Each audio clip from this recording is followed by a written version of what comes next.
Mientras el profe Mulet, no sé si de pronto fue que se desconectó, el doctor Rojas levantó la mano, profe.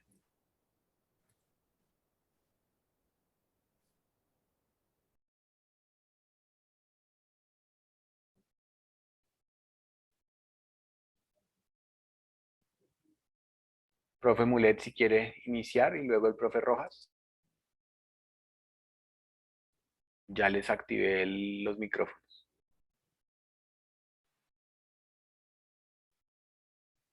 Gracias, Pablo, muy amable. Estefi, agradecerte el esfuerzo y el detalle para preparar una charla que, en mi opinión, es excelente porque conjugaste la parte de la fisiopatología de mm, los eventos y enfermedades que cursan con broncostrucción y trataste de extrapolar a el soporte ventilatorio que el día a día se hace en la UCI.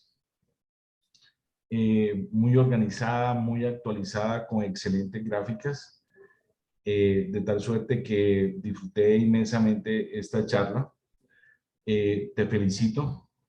Estoy muy de acuerdo contigo que todavía hay un vacío, digamos, en el conocimiento en relación al soporte ventilatorio en patología obstructiva. Yo creo que la joya de la corona en este momento es la ventilación no invasiva, de tal suerte que tenemos que trabajar para optimizar y para tener cada vez más entrenamiento en el soporte ventilatorio no invasivo, tanto en patología obstructiva como restrictiva, con intervenciones farmacológicas vigorosas para tratar la mejoría de nuestro paciente en forma precoz y en forma oportuna, con un monitoreo constante. Y quedan, pues, obviamente, digamos, estamos migrando de el clásico soporte con ventilación controlada por volumen. Cada vez hay más reportes de intervenciones exitosas por modalidades por presión y queda el interrogante de los modos duales.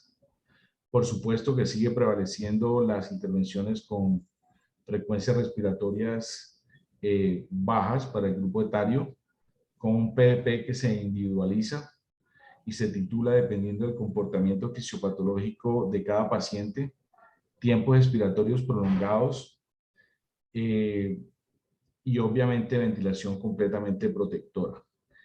Claramente la evidencia en este ámbito se está construyendo y pues emergen algunos consensos, sobre todo europeos, pero pienso que la evidencia está en construcción. Y queda también otro interrogante relacionado con el soporte ventilatorio utilizando mezclas como la mezcla de oxígeno y heliox, que en casos de broncostrucción severa, pues, y eso obviamente son reportes anecdóticos, pues nos ha ido bastante bien. Gupta y colaboradores pues reportan un horizonte, eh, digamos, mediático que, que promete, pero todavía claramente hacen falta estudios a ese respecto. Nuevamente, muchas gracias por la excelente presentación y por la participación de todos ustedes. Gracias, Pablo. Gracias, profe. Profe, muchas gracias. Ahora sí, profe Rojas, perdón. Estefi, te felicito, excelente tu charla, muy organizada, como dijo Hernando, te felicito. Quiero hacer unas pequeñas apreciaciones. Cuando nosotros estamos hablando de que los tiempos constantes están comprometidos tanto en inspiración como en expiración. Es verdad que aún no hemos llegado al punto de saber, lo ventilamos por presión, lo ventilamos por volumen, pero yo creo que por cualquiera de las dos se puede, como lo hemos venido haciendo, ventilando al paciente, pero teniendo unas ideas. Cuando nosotros tenemos un paciente ventilado por presión, no tenemos garantizado el volumen.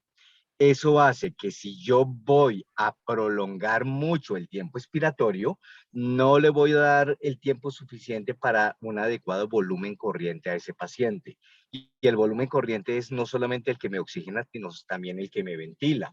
Entonces, el problema de la presión, que no es problema, sino es saber que el tiempo constante está comprometido tanto en inspiración como en expiración y que yo no puedo alargar mucho el tiempo expiratorio porque termino comprometiendo el tiempo inspiratorio.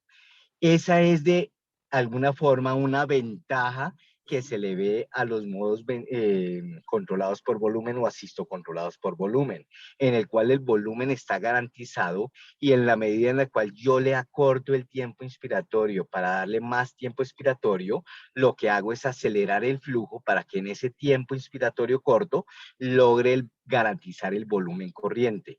En esos casos logro garantizar el volumen corriente, la oxigenación, la ventilación que me da ese volumen corriente y el volumen minuto a través del minuto,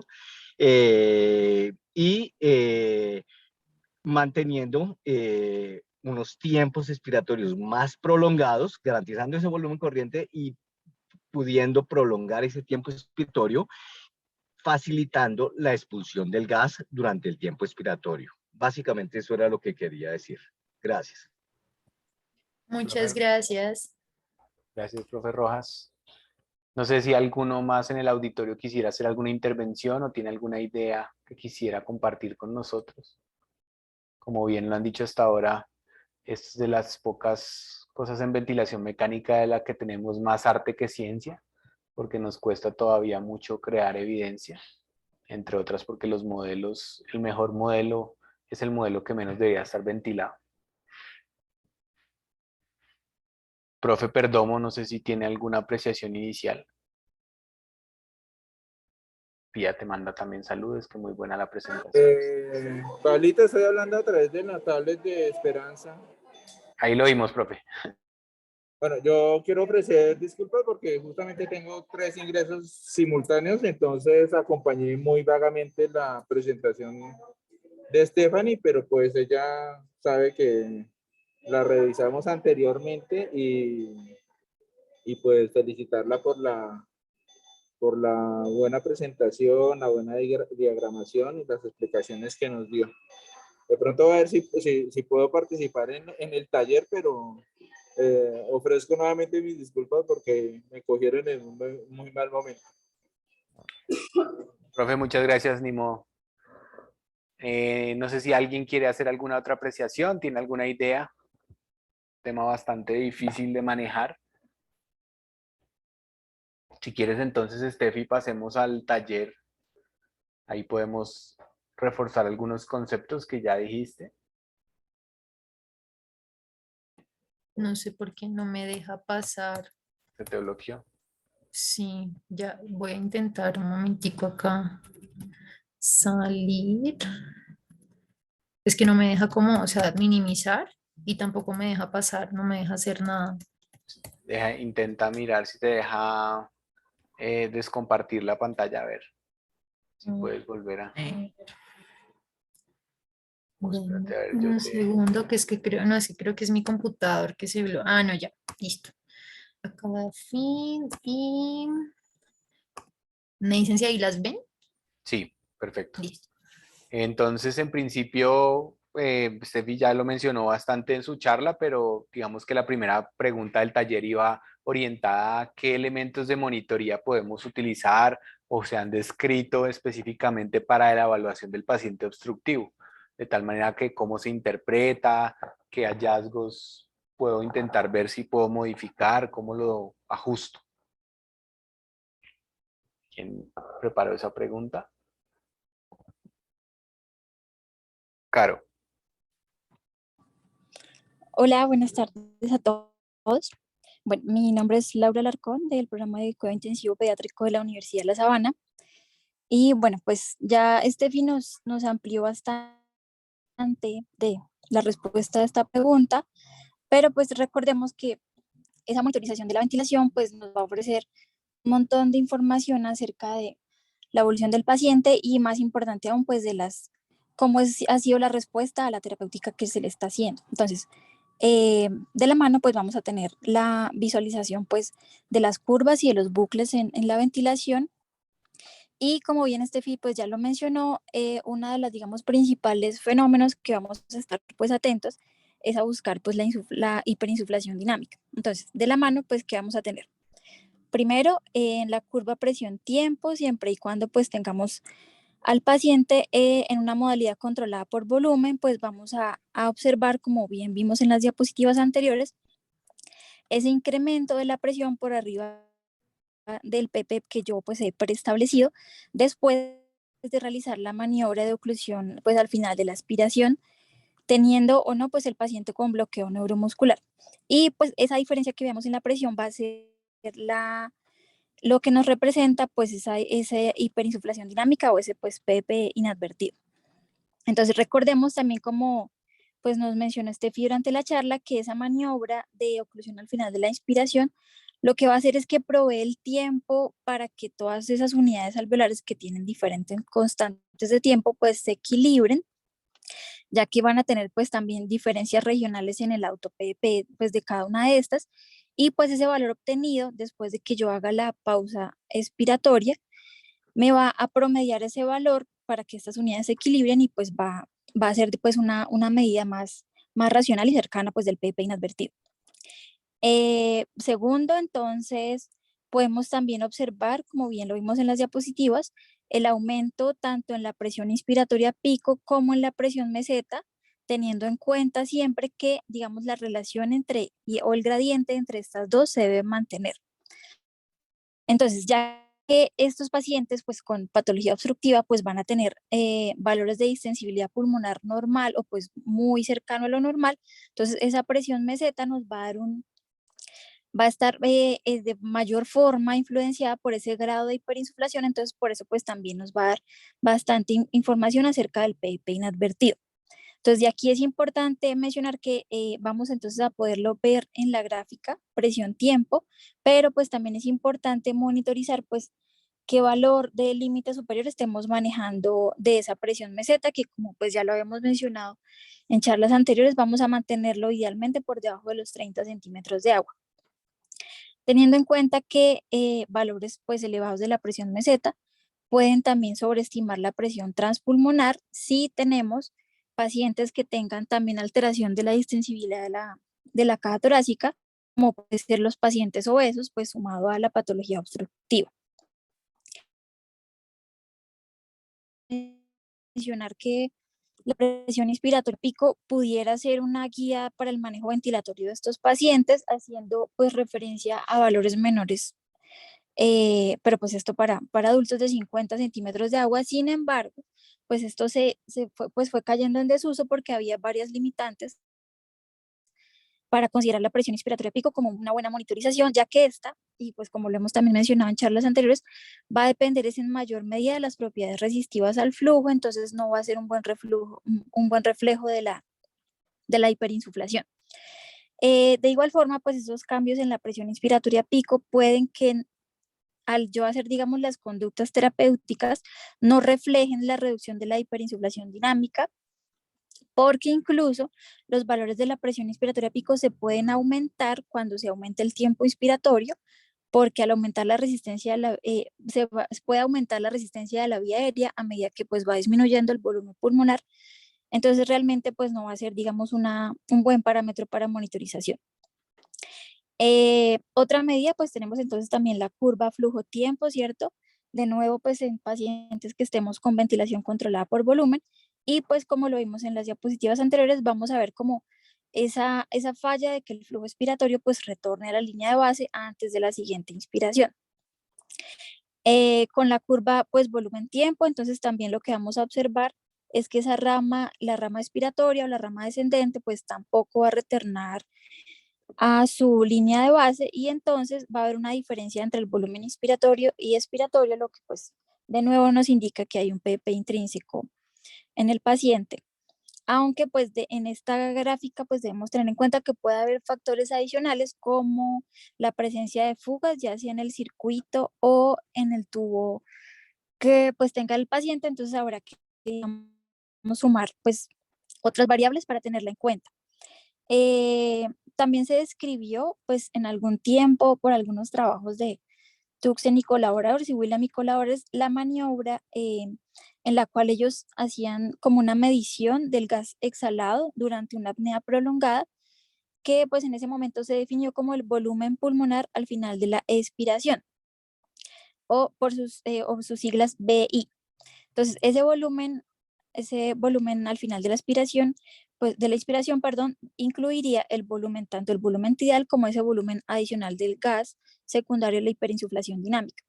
En estos trabajos, pues ellos habían descrito que valores mayores a 20 milímetros por kilo iban a estar asociados a hipotensión y barotrauma. Sin embargo, pues no fue, digamos, una técnica que se pudiera realizar de manera rutinaria, ya que requería que el paciente estuviera pues con bloqueo neuromuscular, entonces no, pues no se usa con frecuencia en la práctica clínica.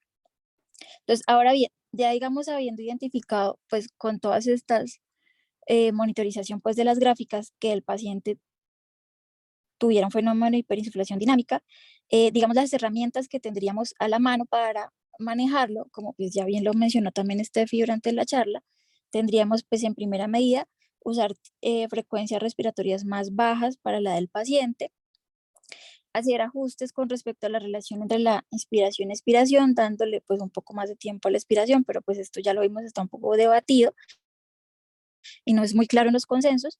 Aumentar el flujo inspiratorio, disminuir el tiempo inspiratorio, disminuir la pausa inspiratoria y pues usar volúmenes tidales bajos que pueden, pues lo que se ha escrito es hasta de 4 a 6 milímetros por kilo. Ahora, otra, digamos, de las, una vez pues hechos de estos ajustes, lo más importante es que también nos dirijamos de nuevo a las gráficas, porque de forma pues muy temprana vamos a ver cómo se pueden ver esos cambios pues ya a favor de que se disminuya pues ese fenómeno de hiperinsuflación dinámica. Y pues digamos una de las preguntas que tuve durante pues el desarrollo de este taller, y no sé si alguno de mis compañeros me puede ayudar, es que se hablaba mucho acerca de si usar o no PEP pues en estos pacientes, y pues de esto lo que encontré es que siempre que le demos pues se le establezca al paciente un PEP, pues esto va uno a disminuir el trabajo respiratorio, a mejorar la mecánica pulmonar, a disminuir el cortocircuito y mejorar el intercambio gaseoso. Esto siempre y cuando pues estemos con pacientes que no estén, digamos, en ventilaciones asistido controladas. Eh, y porque lo otro pues que encontré es que este concepto de manejar PEP es igual a cero, pues no ha mostrado en cierto ningún beneficio, ya que pues no, como lo mencioné ahorita, pues no se ha encontrado ningún beneficio con respecto al trabajo respiratorio ni a que mejore pues el intercambio gaseoso. No sé si pues alguien más quiera adicionar algo a esta pregunta. Y gracias, Laura, muy completa tu búsqueda. No sé si alguno quiere complementar las dudas de Laura. Juan Sebastián. No, yo pues en principio quisiera adicionar que la capnografía volumétrica me parece un método muy bueno de monitoría ventilatoria, porque de manera cualitativa y cuantitativa pues nos permite observar si hay sobredistensión y que cómo está, digamos, la parte de la hiperinsuflación del paciente. Entonces, de manera cualitativa uno puede mirar pues la segunda parte, la segunda rama de la capnografía y la tercera, y mirar el ángulo como tal de la rama, y va viendo pues si el paciente tiene como tal un problema de hiperinsuflación. Entonces, es la forma cualitativa, y la segunda forma es la forma cuantitativa, que pues nos permite calcular cuál es el espacio muerto. Entonces, pues ahí vamos pues al concepto de eficiencia respiratoria. Si vemos que hay un espacio muerto aumentado, pues probablemente el paciente probablemente puede estar sobredistendido, y esto nos ayuda pues de manera dinámica a mirar según los ajustes que hagamos en la ventilación, mirar cómo está respondiendo pues el paciente a pie de cama. Y con respecto a la pregunta que hizo Laura, digamos que mi consideración digamos que el PEP es de beneficio en paciente obstructivo también, porque pues los estudios han mostrado que, como muy bien lo decía Laura, disminuye el trabajo respiratorio, y asimismo pues como muy bien Estefi nos explicaba durante la exposición, es una patología heterogénea. Entonces pienso que de pronto con el PEP lo que podríamos también llegar es a tratar de homogeneizar un poco todas esas unidades alveolares que están unas sobreextendidas, otras están cerradas por digamos, por la vía respiratoria. Entonces considero que también podría ayudar en eso. Y pues hoy en día los ejercicios que se han hecho más, digamos, a nivel de experimentos, sí han mostrado que disminuyen el trabajo respiratorio y lo otro que disminuyen es cuando tengo en un modo asisto controlado, ayudan a que cuando el paciente vaya a generar el gatillo no tenga que hacer tanto esfuerzo para generar el gatillo, ya que arranca desde el PEP que estamos programando. Muchas gracias, Juan. No sé si tienen alguna otra precisión o quieren comentar algo sobre este tema. Entonces, como ven, es un tema que es bastante complejo. Laura lo resumió bastante bien. En principio, lo más importante es tratar de evitar, y en eso estamos más o menos todos de acuerdo, en tratar de evitar el atrapamiento, digamos, dinámico, lo que llamó ella el PEP dinámico, que es un evento que sucede por falta de constante de tiempo para botar el aire. Entonces, todos estamos de acuerdo en que las frecuencias tienen que ser bajas. En principio la dificultad radica usualmente en que es antifisiológico porque el paciente pues está teniendo dificultades para oxigenar y ventilar, entonces usualmente estos pacientes van a requerir una ventilación de baja frecuencia y por tanto van a requerir de sedación y muchas veces de relajación para poder lograr una meta de evitar atrapamientos dinámicos de forma importante. Tener cuidado con lo que decía el profe Jorge al principio, que es a veces sacrificamos mucho tiempo inspiratorio a costa del tiempo expiratorio pensando que el tiempo expiratorio es pasivo y el inspiratorio es activo, pero generalmente lo pagamos de alguna forma, ya sea en pérdida de volumen en modos de presión o en aumento del flujo en modos de volumen, que implicaría mayor resistencia y un círculo vicioso. Entonces, a veces ahí es difícil. Hay que saber que el paciente va a estar en hipoventilación. Me parece muy buena la idea que propone Juan de usar capnografía como herramienta de monitoría, sobre todo para monitorizar el espacio muerto. Uno de los problemas grandes muchas veces es que no estamos tan seguros qué tanto volumen o qué tan sobrecarga de volumen hay en el sistema. Una de las cosas que proponen recientemente pues es tratar de guiar las metas de lo que sea que estén haciendo en que se optimice la presión de conducción. Acuérdense que en principio si la distensibilidad está normal, la meseta no debería estar alta. Luego si la meseta se está empezando a subir, usualmente lo que habla es de que haya una gran cantidad de sobredistensión pulmonar, entonces hay que buscar una estrategia para evitar esa sobredistensión pulmonar. Una de las tantas propuestas es lo de la titulación del PEP. Acuérdense que si lo van a utilizar, pues en principio tienen que utilizarlo con cuidado y sobre todo con metas muy claras de qué es lo que están intentando lograr. En principio lo que uno espera que suceda si está funcionando es tratar de que la vía aérea quede ferulizada, entonces el paciente debe tener menor presión de conducción, menor presión meseta, mejor oxigenación, mejor ventilación, tal y lo que sucede cuando uno está titulando en escenarios restrictivos. Entonces, si no hay respuesta, probablemente este paciente simplemente es no respondedor y no vale la pena elevar el PIB. Tampoco vale la pena bajarlo a cero, como vieron no hay ningún efecto.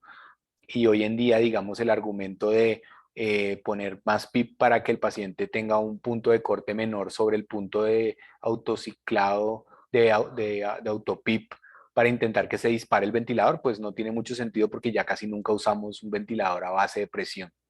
Entonces esas serían como mis recomendaciones en general en cuanto a la monitoría. Profe Perdomo, me pareció que quería comentarnos algo. Sí. No, yo más que comentar, quería preguntarles a los presentes en el auditorio cómo se decide el empezar a usar el PEP y cómo evalúan la respuesta, porque muchas veces al iniciar la ventilación mecánica nos enfrentamos con niños que con la programación inicial ya tienen presiones pico muy elevadas y presiones plató que pudieran estar o sobre la meta o en la meta. Y cuando uno considera poner el PEP, pues vas a ver que esas presiones plató lo más probable es que se aumente. Pero pues si la situación está muy compleja, pues a veces tenemos que tomar decisiones de arriesgarnos a ver si el uso del PEP pudiera mejorar la situación del niño. Entonces, quisiera saber si los residentes que han visto o si los demás profesores que están presentes nos cuentan cuál ha sido su experiencia y cómo deciden utilizar esta herramienta.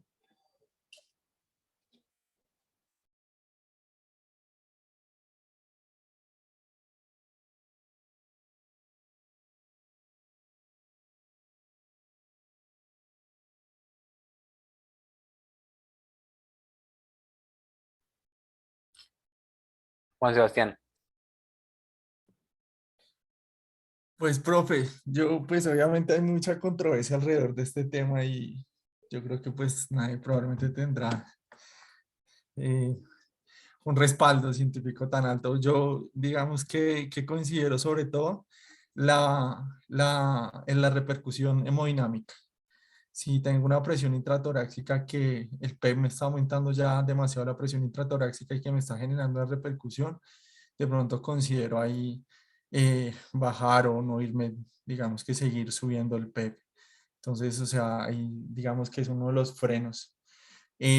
Normalmente, obviamente, midiendo la presión meseta, pero pues uno lo que, pues es lo que yo he evidenciado, pues ya de manera práctica es que uno empieza el PEP y normalmente o habitualmente yo no he tenido tanta repercusión en la meseta. O sea, pues voy subiendo y probablemente el punto donde empiece a generar una sobredistensión ya a nivel alveolar, pues me va a subir la meseta, entonces ahí obviamente estoy llegando al límite.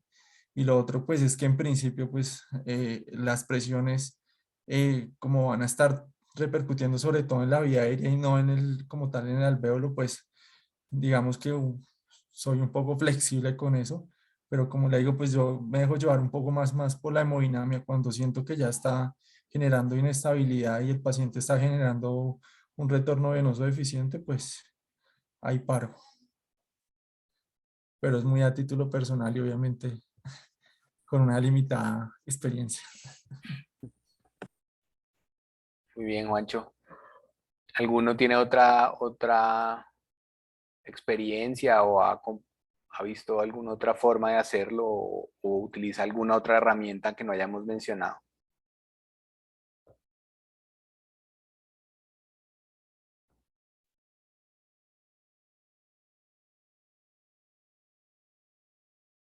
Bueno, en principio parece que no hay muchas más experiencias en el tema. Es un tema bien difícil. Digamos que en principio en mi práctica lo que habitualmente hacemos es, sobre todo si el paciente está con mesetas un poco elevadas y estamos casi seguros de que no hay enfermedad parenquimatosa o no tenemos mucha evidencia de enfermedad parenquimatosa y estamos teniendo dificultades para la ventilación y la oxigenación. Usualmente un paciente que tiene ya está relajado, tiene FIO2 altas, la ventilación no es muy buena, el CO2 sigue siendo alto, hemos descartado que no haya un problema hemodinámico muy grande. Entonces usualmente ahí lo que hacemos es intentar utilizar el PP. Lo que hacemos es que vamos haciendo aumentos progresivos, midiendo siempre auto-PP si había, para mirar si hay PIB intrínseco que sí pueda medir y mirar que esté, en la medida en que lo esté subiendo, no esté aumentando de forma proporcional. Simultáneamente quiero ver un efecto positivo sobre la mecánica pulmonar, o sea que en principio espero que la meseta esté por lo menos igual o mejor y que empiece a haber mejoría en la oxigenación y en la ventilación. Quisiéramos iniciar adicionalmente tener alguna evidencia imagenológica, sin embargo ustedes saben que todavía no logramos muy buenas imágenes en tiempo real de la mecánica pulmonar para ver qué estamos haciendo a nivel regional. Ese es uno de los pasos que nos hace falta, pero eso es lo que hacemos. En principio, si después de una subida progresiva, por lo menos hasta donde estaba el autopip o cerca donde estaba el autopip de ese paciente, no logré ningún efecto, probablemente no vaya a lograr ferulizar esa vía aérea, entonces volvemos al punto inicial y buscamos otra estrategia que pues existen pocas en general. Y esto ojalá no les pasara en un paciente asmático. En un paciente asmático lo que hay que hacer es tratar de, como decía el doctor Mulet, de nunca intubarlos, porque es una de esas cosas que uno pasa mal hasta que el paciente se mejora solo con efectos de medicamentos y ya con eso sale uno de la intubación y lo logra extubar rápidamente. No sé, profe Perdomo, Si eso contesta su pregunta o...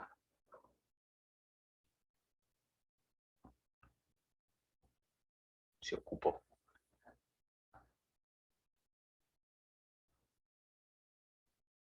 Bueno, pues para poder para seguir avanzando, entonces en principio la otra gran pregunta es, estuvimos hablando mucho de que la ventilación invasiva probablemente tiene un papel fundamental en este tipo de pacientes con ventilación, lo había mencionado inclusive desde el principio el doctor Mulet. Entonces, ¿cuál encontraron o cuál han visto que es desde el punto de vista de la fisiología, el papel de la ventilación no invasiva en estos pacientes y cuáles podrían ser los riesgos y los beneficios de utilizarla?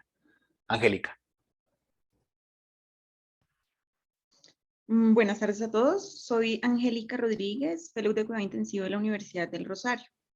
Bueno, digamos que como se ha mencionado en la charla, o como lo mencioné en algún momento, la ventilación mecánica no invasiva o la ventilación en general en el patrón obstructivo directamente del asma, que es puramente obstructivo, es una evidencia que se está construyendo hasta ahora y mucho más en pediatría. En cuanto a los mecanismos de acción de la ventilación mecánica en el asma, encontré pues algunos referenciados en algunos artículos. Por una parte parece basarse en algún efecto broncodilatador que induce el reclutamiento alveolar, que algo mencionó también Juan Sebastián. Porque este efecto broncodilatador es el resultado principalmente del uso de PEP, que compensa los efectos provocados por la elevación del PEP intrínseco. Cuando se aumenta el flujo de aire a través de los canales de ventilación colaterales, puede resultar en la reexpansión de las áreas con atelectasias y va a mejorar la relación ventilación-perfusión. Y esto también va a su vez a reducir el trabajo respiratorio. Cuando se va a aplicar, o principalmente la mayoría de artículos, cuando hablan de ventilación mecánica no invasiva, usan BiPAP o modos de 2 presiones, no tanto CPAP. Digamos que se ha encontrado que la presión inspiratoria positiva podría ayudar a los músculos inspiratorios, además a superar la limitación del flujo de aire y la sobredistensión torácica, que esto pues puede mejorar el volumen corriente, también lo habían mencionado. En otro estudio encontré que alguna hipótesis que ponían a pacientes pues más con CPAP, que podría inducir modulaciones autonómicas que aumentan la activación parasimpática, además de la broncodilatación resultante del efecto mecánico de la presión positiva. En estos pacientes lo que se encontró fue un aumento del tono vagal, o que el aumento del tono vagal durante el uso de CPAP producía pues un tono vagal, y este efecto podía permanecer durante más tiempo después de suspender la ventilación mecánica no invasiva, activando pues parece la vía parasimpática no colinérgica y posteriormente mejorando la broncoobstrucción causada por la estimulación de la vía colinérgica. También se ha encontrado alguna forma de poner ventilación mecánica no invasiva para el uso de medicamentos broncodilatadores a través de los dispositivos de no invasivo. Incluso en algún estudio encontré, pues digamos que mejora la distribución de los medicamentos, pues por toda la mejor distribución del flujo de aire. En cuanto a la evidencia que nosotros tenemos, pues bueno, digamos que se podría encontrar en varias etapas de una falla respiratoria. Por una parte, pues como un procedimiento antes de la intubación para evitarla, ¿sí? Uso de ventilación mecánica no invasiva previniendo una ventilación mecánica invasiva. Y posteriormente también se puede usar en los pacientes que ya recibieron un ciclo de ventilación mecánica invasiva como medida para la desconexión de la ventilación mecánica y como un soporte posterior a esta. Estefi también mencionó que mucha de la evidencia es derivada de los pacientes con enfermedad pulmonar obstructiva crónica, o sea, con EPOC, de adultos. La evidencia en asma puramente se está construyendo un poco más, y sobre todo pues en los pacientes pediátricos. Encontré pues uno de los artículos más grandes en adultos, fue publicado en Respiratory Critical Care Medicine en 2020, en diciembre del 2020, que habla de el uso de no invasiva en pacientes críticamente enfermos para crisis de exacerbación de asma. Este fue fue un estudio, perdón, de corte retrospectivo utilizando datos de 682 hospitales en los Estados Unidos del 2010 al 2017. Y los resultados principales fueron si necesitaba posteriormente ventilación invasiva y la mortalidad hospitalaria. Es un estudio muy grande porque, como digo, 682 hospitales con 53.654 pacientes, todos con crisis asmáticas.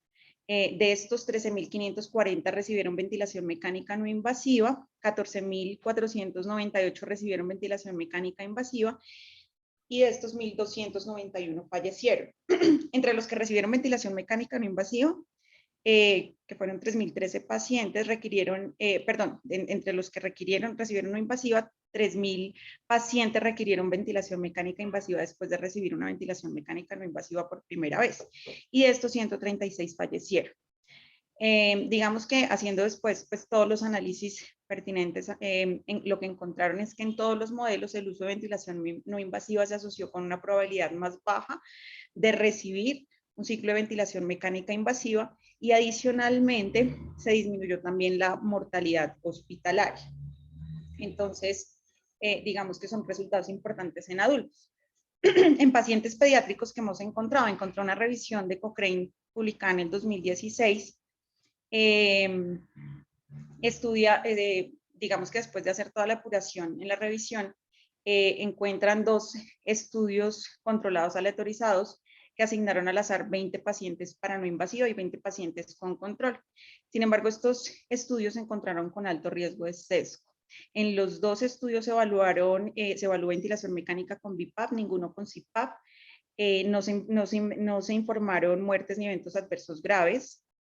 Ambos ensayos mostraron una reducción estadísticamente significativa en la puntuación de los síntomas, con una P significativa de 0.3 en uno de los ensayos. En el otro ensayo se asoció con una puntuación total de síntomas más baja, 5.6 versus 1.9,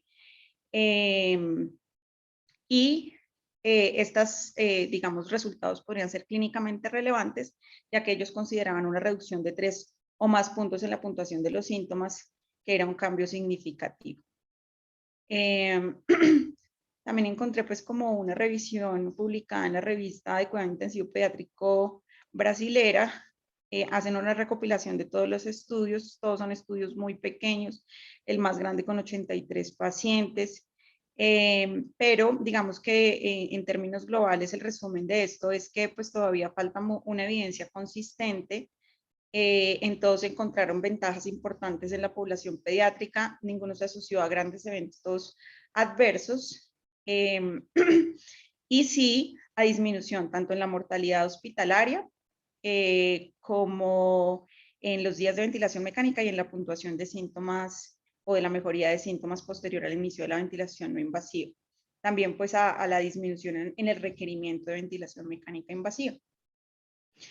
En cuanto a las complicaciones que pueden verse asociadas, principalmente se describen lesiones cutáneas por la presión de la mascarilla, también distensión gástrica que puede provocar vómitos o aspiración, muchas veces fuga aérea con enfisema subcutáneo.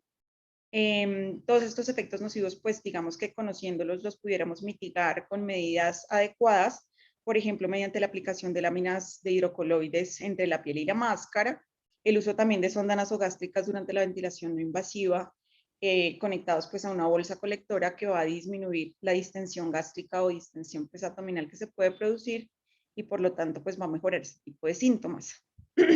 Otro dato importante es que algunos pacientes pueden sentir algunas molestias provocadas por la presión y el flujo de aire fuerte, sobre todo pues en aquellos niños de pronto más pequeños o que sean un poco más ansiosos. Por lo tanto, se puede requerir algún tipo de sedación, que es otro tema y otro capítulo para usar en ventilación mecánica no invasiva, debido a que se tiene que usar con precaución, no dosis muy altas, o sea, una dosis suficiente para que el paciente se acople, pero una dosis no muy alta que limite el drive respiratorio, porque pues la ventilación mecánica, digamos que el requisito fundamental es que el paciente tenga drive respiratorio. También pues las cuestiones éticas a considerar en los niños sobre todo, porque pues los estudios se ven limitados a qué pacientes se puede o no se puede aplicar una ventilación invasiva para hacer un estudio aleatorizado, controlado, digamos un ensayo clínico. Entonces la mayoría de estudios son pues cortes retrospectivas, pues ya digamos de pacientes que tuvieron algún tipo de tratamiento sin poder aleatorizarlos de manera adecuada. Las contraindicaciones en la ventilación mecánica no invasiva, la alteración del estado de conciencia, inestabilidad hemodinámica, trastornos gastrointestinales, que tengan trauma facial o que tengan disfunción orgánica pues múltiple, que necesite de pronto un apoyo adicional con ventilación mecánica invasiva. No sé si alguien quiera complementar algo más. Angélica, muchas gracias. Muy completa tu respuesta. Creo que dijiste la mayoría de las cosas relevantes y de los miedos y precauciones que hay que tener. No sé si a veces parte del efecto que uno observa tenga que ver también con la sedación, hay una dificultad grande a veces si es el balance entre la sedación y el confort, pues porque sabemos que los patrones obstructivos, entre más incómodo esté el paciente, más difícil va a ser que entre el aire. Entonces, pues necesitamos interfaces cómodas. Creo que con las Total Face, digamos que el cambio ha sido importante en el confort y nos ha permitido reducir las sedaciones. La aparición de sedantes que son menos depresores del sistema respiratorio también nos ha ayudado. Generalmente intentar ser escalonados en la terapia en la medida en que uno necesite menor cantidad de soporte, pues probablemente sea mejor para el paciente. Entonces no, a veces veo que ponen rápidamente formas no invasivas en BiPAP o en no invasivo completo cuando no han intentado un CPAP bajo, que pueden ir en la medida que el paciente se va acomodando y se va acoplando. A veces cuando él se va tranquilizando, pues va bajando la resistencia y con eso ustedes ven que probablemente un CPAP que hace 2 horas no hubiera funcionado, ahora ya está funcionando bien. Tratar de bajar lo más rápido que se pueda el soporte.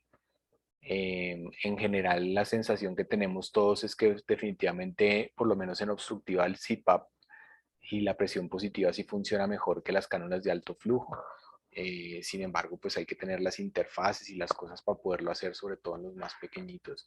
Y a veces, pues es simplemente que no tenemos recursos adicionales para hacer tantas no invasivas o está todo ocupado o no tenemos aparatos exclusivos de ventilación no invasiva que parece que funcionan mejor. Pues la experiencia aquí es escasa porque casi nadie tiene aparatos exclusivos, pero que en principio los españoles lo han descrito como mucho porque fueron como los que más hablaron de no invasivas exclusivas desde la forma temprana.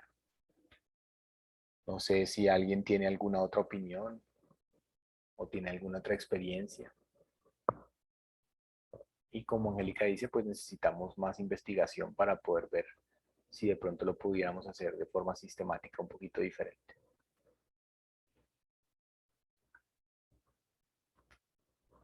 Bueno, muy bien, pues pasamos a la última pregunta del taller, que es una pregunta que también parcialmente ya contestó Steffi, que es la importancia o las diferencias que se obtienen con diferentes patrones de flujo cuando uno estudia o uno escoge un patrón constante en un volumen control o un patrón desacelerante en los modos duales o los modos de presión control puros, y si esto tuvieran algún efecto en los pacientes broncoobstructivos, que alguno pudiera ser mejor o peor. Algunos, Steffi ya contestó parcialmente esta pregunta, pero ¿qué más encontrar? Ricardo. Buenas tardes a todos. Ricardo Hernández, residente de cuidado intensivo de la Universidad de La Sabana. Bueno, con respecto a esta pregunta, pues digamos que ya se ha determinado en muchos estudios y está escrito que se prefiere la ventilación controlada por volumen que la ventilación por presión, ya que disminuye el volutrauma. Sin embargo, pues va a existir mayor riesgo de barotrauma. Pero, pues más en este contexto, en el patrón broncoobstructivo, pues digamos que hasta el momento no está tan claro y por lo tanto la forma de la onda de flujo inspiratorio óptima para ser utilizada en los pacientes con bronquiolitis y en su mayoría pues asmáticos con la ventilación controlada por volumen no está tampoco del todo clara. Tener en cuenta que el flujo constante o la onda cuadrada es característica de la modalidad de volumen que mantiene el flujo igual durante todo el tiempo inspiratorio y un flujo en cero durante la pausa inspiratoria. A niveles idénticos del volumen tidal, el tiempo inspiratorio y la presión meseta, una onda cuadrada va a dar como resultado una presión inspiratoria máxima más alta que una onda desacelerante. Es decir, que va a tener una presión resistente al flujo o una presión meseta pues mayor. Sin embargo, esta consideración tiene una relevancia clínica limitada porque debido a ese importante componente resistivo, esa presión máxima no va a reflejar la presión de distensión alveolar en la mayor parte del pulmón. Sin embargo, pues una presión máxima más baja, ahí sí puede significar una menor sobredistensión de los alveolos distales a las vías aéreas que van a estar menos obstruidas y por lo tanto son las más expuestas a la presión alta en las vías aéreas centrales. Y a diferencia del flujo constante, el flujo pues desacelerado, el cual es característico de la modalidad de presión, el cual va a ser muy rápido al comienzo de la inspiración y va a disminuir de forma progresiva y pues no va a tener una pausa inspiratoria.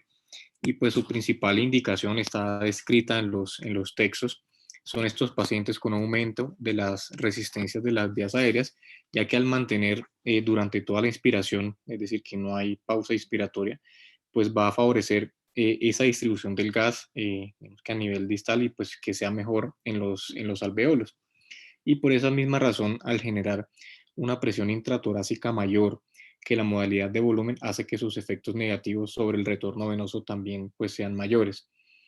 Una razón más práctica e importante para minimizar esa presión máxima y por lo tanto para preferir la desaceleración a la forma pues, de onda cuadrada es que entrega el volumen tidal completo, tal como se establece en el ventilador. Se va a interrumpir con menos facilidad al abrir pues, la válvula de seguridad de emergencia, lo que va a compensar el problema y pues así se obtiene una ventilación minuto pues más estables. Las desventajas serían que disminuye el tiempo expiratorio, lo que ya se ha hablado, lo que va a predisponer a un mayor auto-PEP, nos va a aumentar la presión media de la vía aérea, por lo que va a disminuir el gasto cardíaco y también nos puede aumentar la presión intracraneal. Y aunque no nos va a determinar la presión meseta, de hecho, curiosamente, se publicó un estudio este mes, en marzo, en el Pediatric Critical Care, que fue un estudio prospectivo con 52 niños, en donde compararon esa presión máxima en modo presión control y la presión meseta en volumen control, y concluyeron que la PIB puede ser un subrogado de la presión meseta con una alta correlación, la cual fue 1 más o menos 0.6 centímetros de agua más alta que la presión meseta, con un 96% de los valores dentro de un margen de aproximadamente 2 centímetros de agua. Sin embargo, pues esto fue realizado en pacientes con SRA, que igualmente es un síndrome heterogéneo. Entonces, digamos que de maneras conclusivas, ambos modos tienen sus pros y sus contras con respecto a las morfologías de las ondas pues, de flujo, de los patrones de flujo, ya sea constante versus descendente. Y pues siempre hay que poner en contexto cada paciente para al final saber cuál podemos elegir. No sé si alguien encontró alguna otra cosa. No fue tan fácil encontrar, digamos que, una respuesta concisa. Muchas gracias, Ricardo. Dijiste bastantes cosas relevantes e importantes para esa decisión. No sé si alguno leyó alguna otra cosa o quiere comentar alguna cosa más.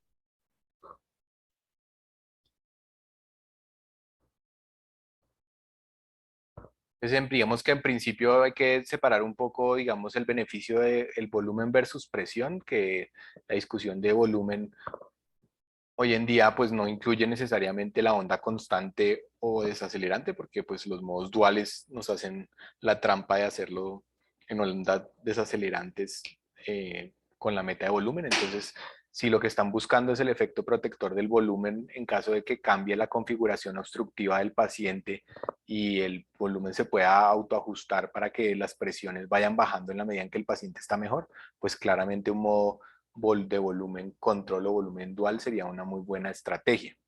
Y ya la discusión de si es constante o desacelerante tiene que ver con la manera de la entrada del flujo. En principio, las ondas constantes van a provocar un pico de flujo menos acelerado, eso debería disminuir la resistencia, y al parecer que mantener el flujo constante a largo plazo pudiera abrir alvéolos que no se abrirían en el cambio drástico que hace uno el flujo desacelerante, aunque algunos podrían argumentar lo contrario, que el pico inicial de la curva desacelerante podría abrir unidades alveolares o abrir vías aéreas que no están claramente, que se puedan abrir con flujos constantes.